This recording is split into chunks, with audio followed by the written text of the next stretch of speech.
জন্য রাজপথে স্বাভাবিক অবস্থান নিয়েছি। এর মাঝে তারা দুইটা ঘটনা আমাদের সামনে উপস্থাপন করে দিয়েছে। একটা হচ্ছে মেহেদীর ঘটনা, একটা হচ্ছে সুরভির ঘটনা। তারা মেহেদীর ঘটনাটিকে আমাদের সামনে এনে দিয়ে আমাদের আন্দোলনটিকে ওই দিকে নিয়ে যাওয়ার চেষ্টা করছে।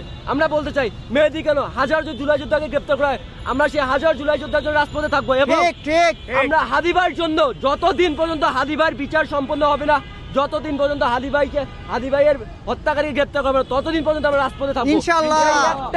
এই একটা ঘোষণা আমরা আমাদের জায়গা থেকে স্পষ্টভাবে বলে দিচ্ছি। এবং আরেকটা বিষয় যে আমাদের জুলাই যোদ্ধাদের নিরাপত্তা যতদিন নিশ্চিত করা হবে না, আমরা এখানে এখন থেকে শুরু করে আমরা এখানে অবস্থান কর্মসূচি পালন করব। এবং আমরা আপনাদের মাধ্যমে, সাংবাদিক ভাইদের মাধ্যমে সারা বাংলাদেশকে জানাতে চাই, আপনারা আপনাদের নিরাপত্তা যদি নিশ্চিত না করেন, আজকে সুরভিকে হেনস্থা করেছে, মেহেদীকে হেনস্থা করেছে, কালকে যখন আপনাকে হেনস্থা করবে তখন কিন্তু আপনার পাশে কেউ দাঁড়াবে না। সবাই নিজ নিজ দলের স্বার্থ দেখতেছে, কিন্তু জুলাই যোদ্ধাদের পিছনে কেউ দাঁড়ায় নাই। দেখেন, মেহেদী একজন সম্মুখসারী যোদ্ধা ছিল, তার কিছু লোক জনবল ছিল, সমর্থক ছিল, এজন্য সেই ঘটনাটি দ্রুত মিডিয়ার সামনে চলে এসে। কিন্তু সুরভির সেই রকম জনবল ছিল না, সুরভির ঘটনাটি কয়েকদিন পরে এসেছে। কিন্তু এই জায়গা থেকে আমরা একটা জিনিস বলতে চাই, বাংলাদেশে কোনো ঘটনা ভাইরাল না হলে কোনো ঘটনা সুষ্ঠু বিচার হয় না।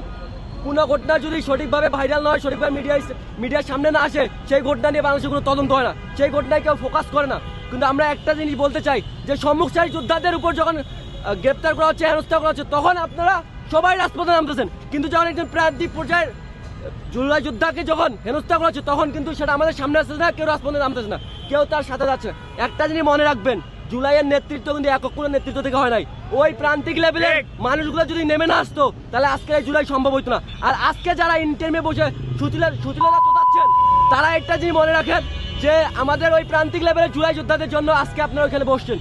আপনারা আজকে ওইখানে বসে আপনার বিলাসী জীবনযাপন করতেছেন, মস্করা করতেছেন, আপনার ফেসবুকে এসে পোস্ট দেন যে আমি উক্ত বিষয়টি সম্পর্কে অবগত, খুব দ্রুত সেটির প্রতিকার হবে।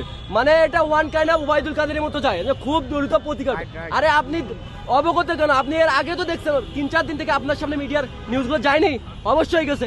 আপনি তোপের মুখে পড়ে আপনি বিবৃতি দিচ্ছেন, তোপের মুখে পড়ে আপনি ব্যবস্থা নিচ্ছেন। যদি সেটা তোপের মুখে না পড়ে, তাহলে আপনি সেটার কোনো তদারকি করেন না।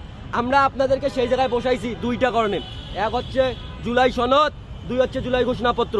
আমাদের এই দুটার মধ্যে আমরা চেয়েছি যে এই দুটার মধ্যে আমাদের নিরাপত্তা উল্লেখ করা থাকবে, যে আমাদের জুলাই যোদ্ধারা কিভাবে নিরাপত্তা পাবে এবং জুলাই যোদ্ধারা আগামী নির্বাচনের পর যে সরকার আসবে, সেই সরকারের কাছে কতটুকু নিরাপত্তা বোধ করবে এবং সেই সরকার জুলাই যোদ্ধাদেরকে কতটুকু নিরাপত্তা দিবে।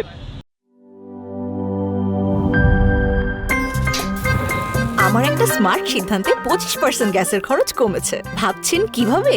সাধারণ গ্যাস স্টোভ বদলে আমি এনেছি আরএফএল গ্যাস স্টোভ। এর সাইন্টিফিক নজেল ও ব্রাস বার্নার ক্যাপ সমানভাবে তাপ ছড়িয়ে রান্না করে দ্রুত, তাই গ্যাসও বাঁচায় 25%, টাকাও বাঁচে 25%। আরএফএল গ্যাস স্টোভ, নিরাপদ ও গ্যাস সাশ্রয়ী।